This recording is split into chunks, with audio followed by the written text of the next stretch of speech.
I'm so excited to do a recording on this text. What time is it where you are now? That's not right. What time is it now where you are? Because it's such a great text in terms of how it's been written, how it reflects on the writing process. And then when you can actually incorporate some of the techniques here, like you could just get such a great piece. And I think sometimes these pieces can be a little bit confusing, like you don't know what's happening, but there's such an amazing amount of complexity to this story whilst also being easy, I think, like fairly easy to read. So let's go through some of the key stylistic features that Colum McCann uses.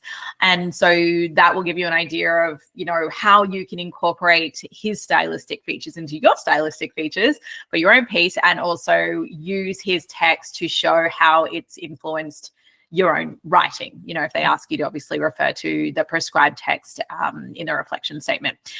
So let's just start here. So obviously time, like what time is it where you are? So that's, you know, introducing that motif of time, which is super important, and something he uses throughout, and it's like really effective as what we call a macro technique. Now, when you're looking at module C techniques, you do want to focus on macro techniques, which are like the bigger techniques, the ones that really like frame the whole text, the ones that are used multiple times, as opposed to, oh, here's a simile, and then I used a simile. Like it's just, that's a little bit superficial for what they're looking for, right? So time's a really good motif. The next one that is just so powerful is how he writes about the writing process. And I love that, because it's the craft of writing. Like that's what the module is. So if you can engage with writing about writing in your own writing as well, and I've created heaps of videos about this is the number one way that you'll be able to start have your response be in a band 6 level. Because if you can talk about writing as a craft, if you can write about writing, or write about creating music, or write about creating a recipe, cooking, or, you know, a painting or something, some sort of compositional or creative motif, or we call it in here, like it's metafictive or even self-reflexive. That's another term that's used there, where you're reflecting on your own process of writing.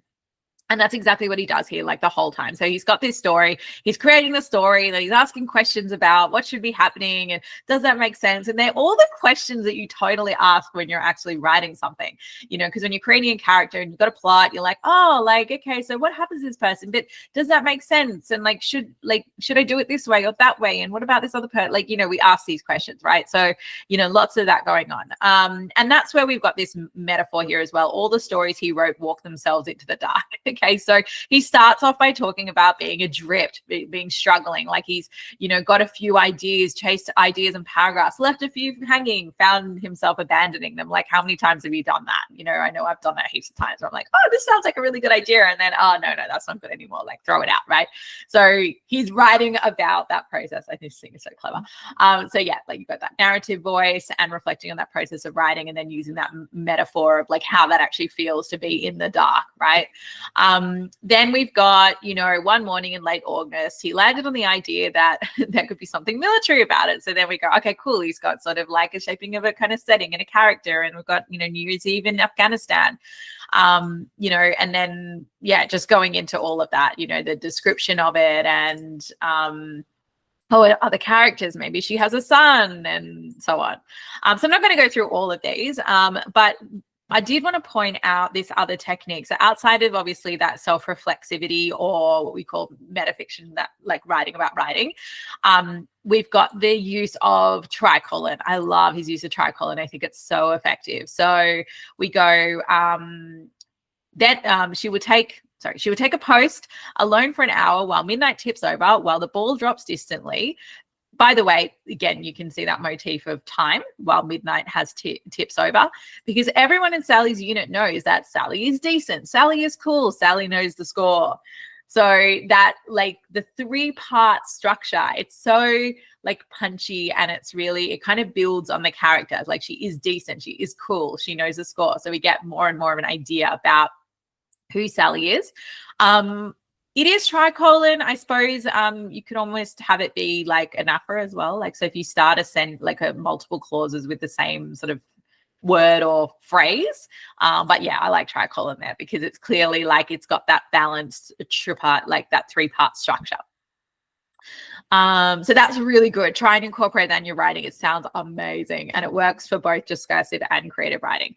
Then you've got back here, like, you know, we've got these questions like, oh, what's Sally going to say? He must admit no idea yet. So again, going back to that process of like having no idea.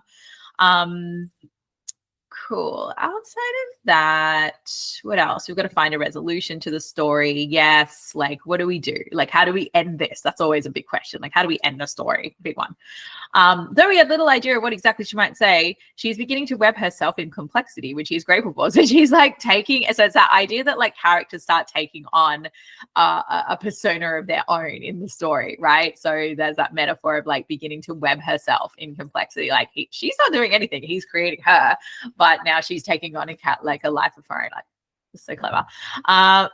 Anything else here that I wanted to, because it's not very like the techniques are pretty like, you know, like they would get repeated, but it's still such a great read. So still do that, like, and see how what I'm talking about with the techniques all sort of come together. Good. Another tricolon. This is this to her is the essence of the season, the nostalgia, the loneliness, the beauty.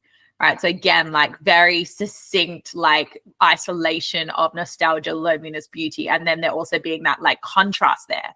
You know, they're missing someone, she's alone, but then it's also like beautiful. So yeah, sort of these contrasting images come together really, really nicely. There's this whole paragraph of just nonstop questions like, oh, like, how does this happen? And could a bullet travel in the distance without them knowing? Could there be a death at the end of the story? Like, I don't know. How private is this phone call? Who must be listening in? Can we create a brand new character so late on? Like, so many questions that, again, the author asks themselves. So you can see there's sort of a repetition in this. What sort of feeling will bullet through her? And then you've got the story arc. So how do we go back to the very simplicity of the original notion? How do we sit with Sally in her lonely outpost? How do we look out into the dark? You know, so again, like, how is the like character going to connect with like the, you know, the reader? And who anyway was that dead Marine? So anyway, and then there's this such an ambiguous ending, like the phone rings. So finally the thing happens that he like talks so much about happening, but it is left completely unresolved. So that could even be a technique that you adopt in itself, like where you've got that sort of someone's left hanging, there's that unresolved ending. But you know, like it has sort of come back to its like that motif of the phone and so forth as well. So yeah, so really, like, just to sum up, really great representation of how to use things like metafiction or self-reflexivity. I would definitely use that one.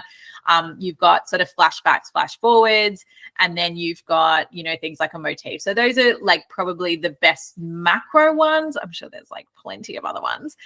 When you've got the succession of questions, that is good. Like if you can, it is used quite prominently here. I would say it is almost a macro technique because he keeps doing it. So that's okay if you're going to link it back here to the uncertainty that he has about like where this story is going, and therefore the uncertainty writers face when they are trying to like construct a story and figure out, you know, like what's going to be plausible and what's going to be engaging to readers and all of that sort of thing. So, you know, but it's very appropriate for the craft of writing.